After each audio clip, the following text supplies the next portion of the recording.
Ella no recordaba exactamente cuándo había aprendido a hacerse pequeña frente al mundo, pero lo hacía desde hacía tanto tiempo que ya no sabía ser de otra manera.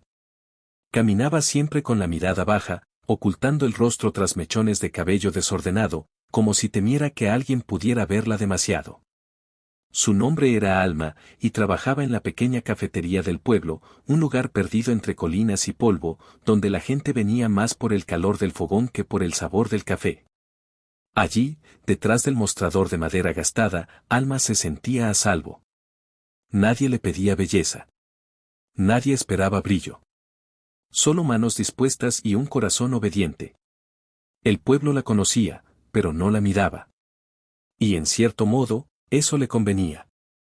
Aquel jueves por la mañana, el sol había salido con timidez, como si también él dudara de sí mismo. El polvo flotaba en el aire como un velo fino, y los cascos de un caballo resonaron sobre el camino de tierra. Un forastero se acercaba, alto, de hombros fuertes y mirada aparentemente tranquila. Vestía un viejo sombrero y llevaba una chaqueta de cuero curtida por los años.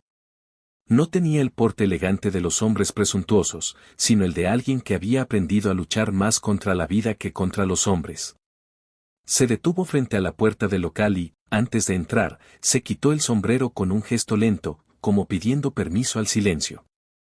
Alma vio su reflejo fugaz en la tetera manchada frente a ella e imaginó, como tantas veces, que su presencia no tendría importancia. Un cliente más. Unos segundos. Después el olvido. Ella no era alguien que se quedara en las memorias. El desconocido tomó asiento en la mesa del fondo, la más apartada, junto a la ventana. Alma respiró hondo, tomó la libreta y se acercó sin levantar la vista. Sus manos temblaban un poco, no por timidez, sino por costumbre. Hablar era para ella una especie de salto al vacío. ¿Qué desea, señor?, susurró. El hombre la miró sin prisa. No como quien evalúa un rostro, sino como quien intenta adivinar lo que hay detrás de los ojos. No había juicio en su mirada, ni curiosidad impertinente. Solo algo parecido a una pregunta muda, como si estuviera comprobando que no era un espejismo. Lo que recomiende la casa, respondió él, con voz grave y templada. Ella asintió, casi huyendo hacia la cocina. No era habitual que alguien se sentara ahí, tan lejos de los demás. La mesa del fondo estaba reservada, sin aviso escrito, para los que querían silencio. Y ese hombre lo parecía necesitar como si fuera pan. Mientras preparaba el pedido, Alma percibió algo extraño en su pecho, una inquietud dulce, una pequeña punzada que no reconoció al principio. No era miedo, no del todo. Tampoco interés. Era algo difuso, como si un recuerdo antiguo hubiese tropezado dentro de ella, recordándole que en algún lugar existía el deseo de ser vista. Cuando volvió a la mesa, dejó frente a él el plato con las manos quietas para no derramar nada. Sintió que debía decir algo más, alguna cortesía, pero las palabras se le quedaron pegadas al paladar. Entonces, sin esperarlo, el hombre habló primero. Gracias. Ella inclinó levemente la cabeza y se alejó. No volvió a mirarlo en varios minutos, pero lo sentía ahí, como si su presencia llenara un espacio invisible que antes estaba vacío. Los demás clientes se fueron marchando con el avance del mediodía, y para cuando el reloj marcó las 12, él seguía sentado, observando a través de la ventana el horizonte polvoriento. Cuando terminó su turno, Alma salió por la puerta trasera para buscar agua en el pozo. No esperaba encontrarlo afuera, apoyado contra el poste de madera, con los brazos cruzados. Disculpe, dijo él. ¿Usted trabaja aquí todos los días? Ella lo miró apenas, luego bajó la vista. Sí, señor. No me llame señor, respondió él, con una media sonrisa. Sonríe como quien sabe que la formalidad levanta muros.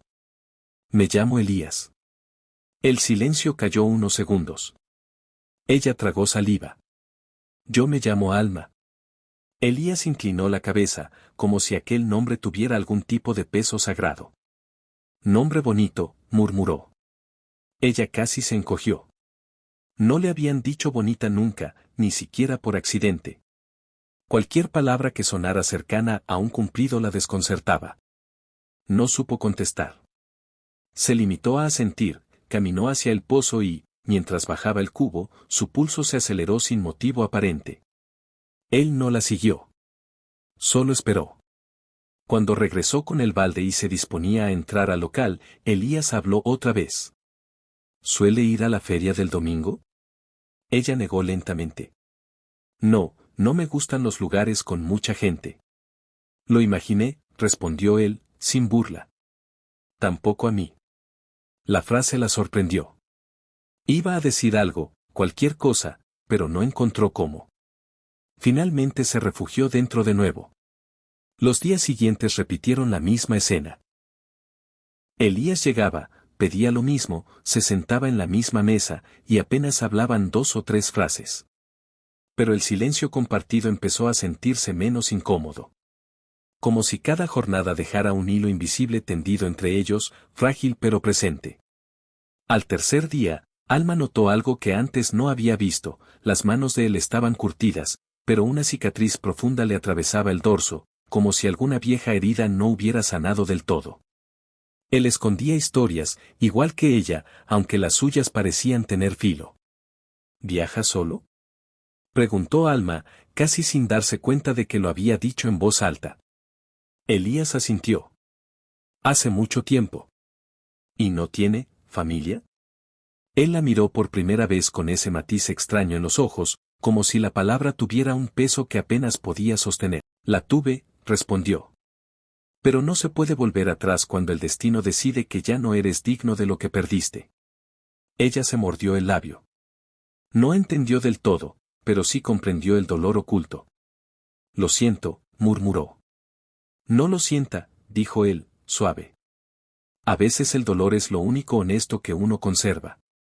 Sus palabras le quedaron resonando por dentro, como un eco largo. No sabía por qué, pero sintió que él hablaba desde una herida parecida a la suya. Porque aunque nadie lo sabía, Alma también había perdido algo, una parte de sí misma.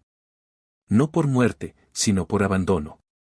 Por escuchar durante tantos años la frase equivocada, no eres suficiente. Esa tarde, cuando cerraron la cafetería, empezó a llover con fuerza. Elías no se había marchado aún. Almudena, la dueña del local, le ofreció quedarse hasta que pasara la tormenta, y Alma se quedó limpiando en silencio mientras él permanecía sentado cerca del fuego. En un momento, el viento golpeó la ventana con fuerza y Alma se sobresaltó sin poder evitarlo. Elías levantó la vista, notando su reacción. Fue entonces cuando dijo, sin rodeos: ¿Le puedo hacer una pregunta? Ella asintió tímidamente.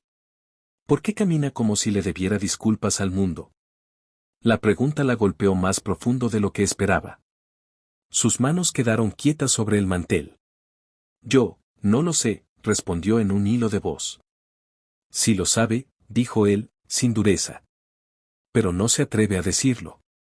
Ella apretó los labios. Nunca nadie había visto a través de ella con tanta claridad ni tan rápido. No soy bonita, susurró, casi avergonzada, como si confesara un crimen. Él no se rió. Tampoco negó. Solo se acercó un paso, con cautela, como quien se aproxima a un animal herido que podría huir. Eso no fue lo que le pregunté, dijo. Ella levantó la mirada por primera vez, sorprendida. Él continuó. Le pregunté por qué carga esa idea como si fuera una culpa. Ella no supo qué decir. Entonces, por primera vez, él sonrió. No una sonrisa amplia, sino leve, contenida, confiada.